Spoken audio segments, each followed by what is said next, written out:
Welcome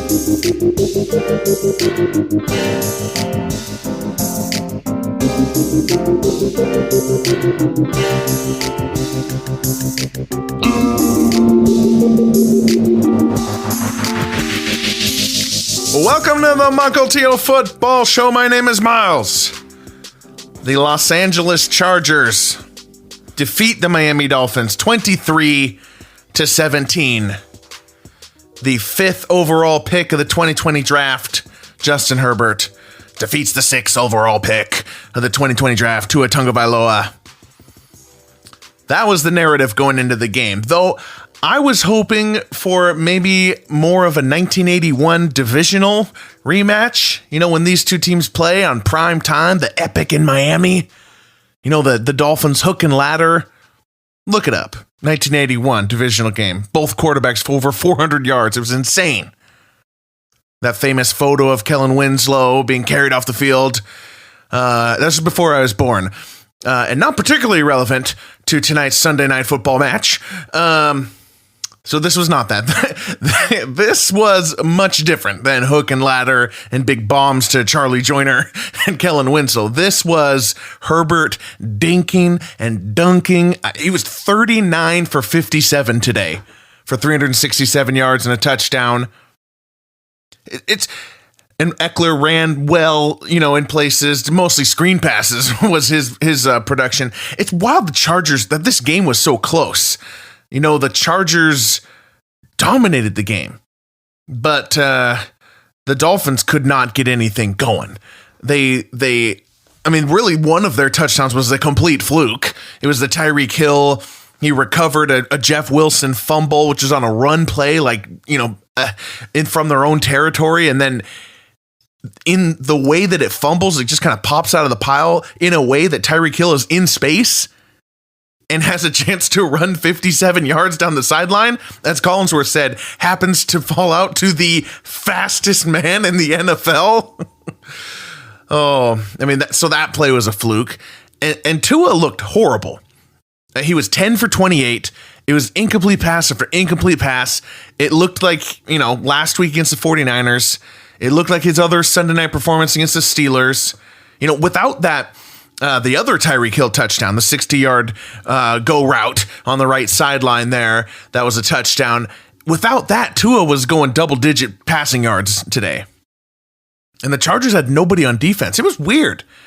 Tua, I get it. We're all supposed to feel, I guess it's because people wanted to hype this game up and inflate Tua's, career to this point, because we wanted the narrative, Tua versus Herbert on Sunday Night Football. Tune in on NBC. But he's got like 4 duds this year that are horrible. The Patriots game, the Steelers game, the 49ers game, and now this game, where he looks like one of the worst quarterbacks in the league. So Tua, that inconsistency is frustrating. And it's what we saw from him in his first 2 years. The difference is the peaks are much higher. And I guess the hope for all of us wanting Tua to succeed and wanting the Dolphins to be better is that we're really in the beginning. We're in the beginning of the Mike McDaniel era. But it's got to be today had to be frustrating for Dolphins fans. This didn't solve any 2020, draft debates, in my opinion. Herbert was always the guy. There was a couple tweets that said, listen, if all of a sudden, for some reason, every team doesn't have a quarterback and they have to choose between Tua and Herbert, who are both available, every team is taking Herbert, period. Unless Tua comes with Tyreek Hill, because Tyreek Hill's having a heck of a year. God, that fumble recovery, but also the big bomb. He was the offense today. He passed up Mark Duper's 1984 season for receiving yards for Dolphins, and second place was Mark Clayton, 1986 season. And what's amazing about that to me is that 2 wide receiver seasons from the 80s were still records. After 3 decades of passing boom, that's how good Marino was, and Duper and Clayton. I loved Collinsworth his comment that he said, because he was in the AFC, he was a wide receiver for Cincinnati Bengals. His comment was frustrating that Duper and Clayton were always taking 2 of the AFC Pro Bowl spots. Oh, I love that. Yeah, it was a good win for the Chargers. They definitely needed this. Had they lost, it would have been a dangerous ground in terms of the wild card race. Justin Herbert could get him into the playoffs for the first time, maybe. I don't know. This is classic Chargers. I think in the preview, didn't I say they have to win because they have to be set up for disappointment at the end of the year. Hey, analytics won out today, for Brandon Staley. It probably won't be talked about, on CBS halftime or by right-wing commentator Boomer Esiason, but this game came down to the Dolphins needing 9 points. So basically the Chargers kicked that field goal and it was a 2-possession game. And somebody posted this on Twitter. Brandon Staley twice went for it on 4th and goal. One time he got the touchdown, one time he got the turnover on downs. Had he kicked the field goal both times, as Rex Ryan would have done, that would have been 6 points instead of 7 points. And so at the end of the 4th quarter, the Dolphins would have needed 8 points instead of 9. Basically 1 point. They got 1 point more by going for it twice and getting 1 touchdown. That's why you do it. So the Dolphins, they kind of fall out of the division race for the AFC East at this point. They're 8-5. Bills are 10-3. They do play on Saturday, so there's a sliver there. And the Chargers, the Dolphins kind of wade into the AFC wild card here. And if the season ended today, Dolphins would be 6 seed, Chargers would be 7 seed. So we'll see what happens here. But I think both these teams that we're going to be seeing them in the playoffs. Mukilteo Football Show. This show is football everything. NFL history, legacy, ups and downs of a season. Follow us at MUK_football on Twitter or YouTube. Subscribe, share, review on Apple, Spotify, Anchor, wherever you get podcasts. We have shows Sunday after Sunday Night Football, Monday after Monday Night Football, and Thursday after Thursday Night Football. And week 14 Sunday is done.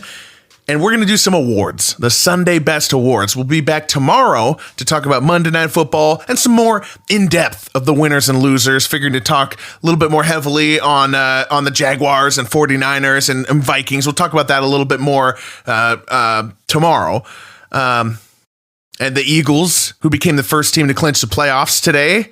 Pretty big deal considering we did not have a team clinch the playoffs last year until week 15. When the Packers did it. So the Eagles clinched the playoffs the earliest of any team in the 17-game era. All right, let's get to the Sunday Best Awards.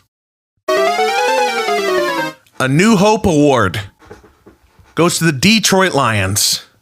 Has there ever been an instant, a moment in time when it has been better to be a Detroit Lions fan than when Jameson Williams caught that touchdown early against the Vikings today? Because the Lions had just won 4 out of 5 games, their only loss being to the Bills, without their number 1 overall wide receiver. And then here they are against the leaders of the division, the 10-2 Vikings, and Jameson Williams is here. Touchdown! How much hope and joy and just interest for the future in that moment was generated for the Detroit Lions. And the win itself over the Vikings today was such a big deal. No, they're not going to win the division. They would have to win all 4 of the rest of the games while the Vikings lose all 4 of the rest of the games. But the Lions go to 6-7. They are now a game or a game and a half behind the Commanders, Giants, and Seahawks. So those 4 teams are competing for 2 wildcard spots. And the Lions are, they got to be considered the best team out of those four right now. Definitely playing the best between Seahawks, Commanders, Giants, and Lions. I think it's possible. And I'm rooting for it hard because the Lions, not only would it be a great story, but I think it also represents the best possible matchup for us to have fun on Wild Card Weekend. I think the Lions are actually the best team out of that. All right, next award. The 21st Century Cowboy Award goes to the current Dallas Cowboys. In the 19th century, Cowboys, they roamed, settled the Old West, manifest destiny, tough horse cow guys. In the 20th century, Cowboys were more like movie stars, right? They shot their guns in the movies. They sung country music. In the 21st century, Cowboys are just an overhyped team that inexplicably embarrasses itself at some point. Because that's what the Romo Cowboys did. That's what the Dak Cowboys do. They always look good, and then they, for some reason, drop it. Drop the ball right when you think that they're going to be the best team. And my point here, because you're probably thinking, well, the Cowboys won, didn't they? They beat the Houston Texans in the Battle of Texas. My point, and I'm joking, is they should have lost today. To get the embarrassment out of the way. We know it's coming. You don't want this to keep building to the point where you lose to the Falcons or the Buccaneers in Wild Card Weekend. You should have lost to the Jeff Driscoll, Davis Mills Texans today.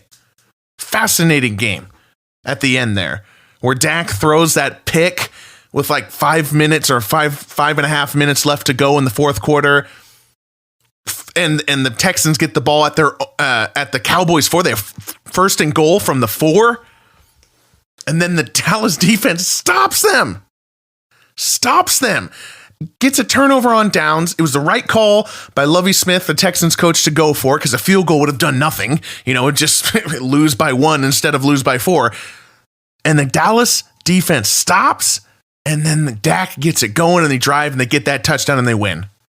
What a wild swing that was. But hey, I say this all tongue in cheek. I, of course, do not actually believe the Cowboys should have intentionally lost. Because if you intentionally lose, then you really didn't drop the ball. You did what you were intending to do. Instead, the Cowboys should have just hoped that this was the game. That this was the dud. Because a dud is coming. We got 22 years of the 21st Century Cowboys. All right, I'm taking this too far. Next award. The most pathetic 641st career passing touchdown of all time goes to Tom Brady. With 2 minutes, 56 seconds left in the third quarter, losing 35-0 to the San Francisco 49ers in his hometown, his childhood hometown. Brady throws an 8-yard pass to Chris Godwin in the middle of the field. It's sloppy. It's low. Godwin can't catch it, deflects off his hands, and it gets caught by Russell Gage, who's for some reason right in the same area. It's just an ugly play. Gage catches it, but has to be reviewed. It was an ugly 641st touchdown. The worst 641st touchdown of all time. No, the Buccaneers got beat down today. 49ers were fantastic. Brock Purdy looked good, but they lost Debo. And we're going to be talking a lot more about the 49ers on Thursday because I will be in attendance for the Thursday night San Francisco-Seattle football game. And I loved the 49ers. They clearly love Brady. I don't think Brady's going to come back and play for the 49ers or the Raiders or anything next year. I think he truly stops at 45, but he signed Dre Greenlaw's football that Greenlaw intercepted by Brady. It was pretty cool to see them all. I've been watching you since I was 2. It's like, man, this is truly an elder statesman, the greatest of all time, a quarterback who shouldn't be here. He should be 7 years into a broadcasting career. It's weird. And, just trying to enjoy the last of Tom Brady, in my opinion. All right, next award.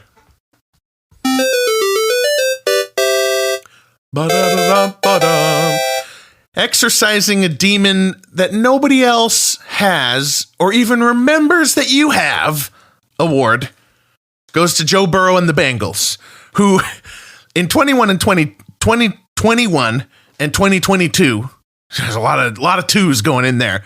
But in the last 2 years, the Bengals have ascended into the NFL's elite. Meanwhile, the Cleveland Browns have been in a full implosion, plummeting to earth. Yet, the Browns have been blowing out the Bengals last 2 years. They're 3-0. And finally this week, Joe Burrow said, enough of these pesky Browns. It's time to take the Battle of Ohio, Joe Burrow, an Ohio kid, and take it back to Cincinnati. And they did. And they won the game pretty handily. It was a tough win. Samaje Perine, backup receivers. I am worried about the T. Higgins and Tyler Boyd injuries going forward for Cincinnati. But just the fact that the Bengals were able to handle this team that has been such a matchup problem for them, even though it didn't look as sexy as the last couple wins for the Bengals, this was a big deal. For the Browns, Deshaun Watson is just struggling. 1 touchdown in 2 games. I mean, their focus now is just getting him used to playing NFL football, I guess. And someone should keep an eye on him as well. All right, next award. The Remember This Next Year, but we probably won't award goes to us regarding the New York Giants. Remember when they were 7-2? Now they're 7-6-1. We can all see what we knew the whole time. The Giants were never for real. Blown out of the water by the Eagles. And yes, the Eagles are that good, but it also shows you the Giants were in no way comparable to them at any point. They had the same problems they've always had. They got Daniel Jones, Vanilla Ice Cream, or whatever they call him. It's actually kind of an appropriate nickname. What do they call him? Oh, no, maybe they call him Vanilla Michael Vick or something like that, because he does have, he got the legs. But the point is, Vanilla Ice Cream is boring. And I mean, my dad loves Vanilla Ice Cream. Shout out to Dad, who I know is a listener. But, it's kind of the most boring of the ice creams. And that's Daniel Jones. That's the Giants. The running back is hurt. Saquon Barkley's always hurt. The defense isn't even that good. If these wins hadn't been clumped together at the start of the year, there's good coaching happening, but the roster is so devoid of talent. If they had just been like 5-2, then 5-4, and then like climbed up a little bit to 7-6-1, it wouldn't be a big deal. But the fact that they were 7-2 at one point had everybody saying that you still doubt the Giants. They keep winning and you keep doubting. It's like Groundhog Day. This is going to happen next year too. There's going to be some team that just so happens to get a bunch of wins early. And we're going to all be like, it doesn't make sense, but you are what your record says you are, which I say it all the time on the show until you're not. One of the biggest things that I'm learning this year, trying to beat it into myself after 25 years of obsessive NFL fandom, is that this is not TV. Every week of NFL is not a new episode that follows a linear timeline.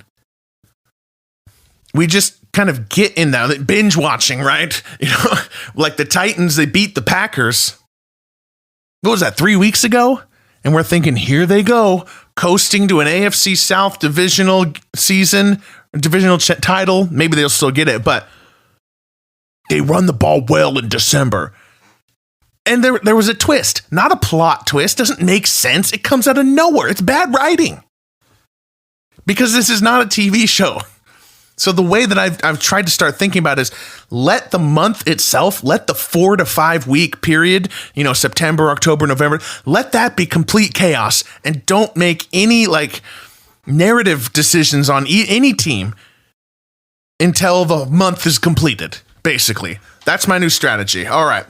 Thank you all for tuning in. Appreciate it very much. We will be back tomorrow to talk winners and losers for Week 14 and, of course, Monday Night Football between the Patriots and the Cardinals. My name is Miles. Good night.